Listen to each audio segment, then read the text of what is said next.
As our coastal communities focus on cleaning up from the hurricane, one thing that is going to take a lot more work is actually renourishing the beach. Yeah, the sand dunes at Jacksonville Beach, they took a pounding. Many of the dunes were just obliterated. This in addition to a lot of damage to the main beach access ramp. Channel 4 Scott Johnson continues our coverage now from Jacksonville Beach. Scott.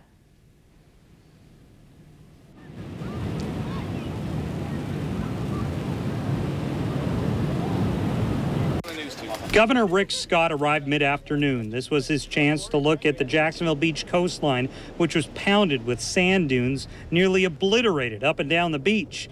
He says he took a helicopter ride of the coastline yesterday to assess the damage. He's working with the Army Corps of Engineers to get resources, and with that, sand to the beaches. A lot of beach erosion, and then I was down in St. Augustine Beach and saw the homes that basically they lost their beach, and so they got to worry about their foundations down there. Governor Scott drew a crowd and some cheers from locals who have flocked to the beach today. Governor, you're aware that there is a pending maintenance project going on here for sand.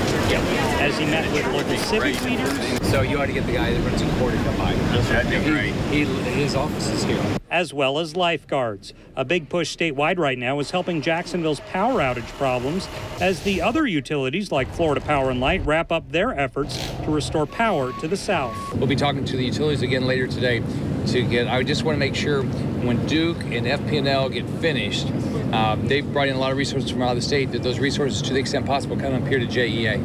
Because right now I have more people out of power we have more people out of power in Jacksonville than anyplace else. Governor Scott is also continuing his push to get federal emergency management funds, which he has only been partially successful with. We didn't get the entire federal declaration. We got part of it. We didn't get the individual declaration and the reimbursement for government buildings.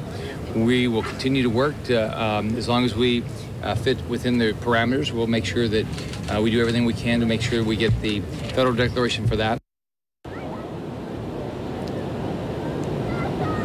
And it's not just these drop-offs at the beach that the governor is concerned about. He also tells me in addition to beaches, he is working with school districts right now, specifically the schools that opened up as emergency shelters. He says they will offer National Guardsmen to go in and help with the cleanup of all these schools after all the shelters clear out.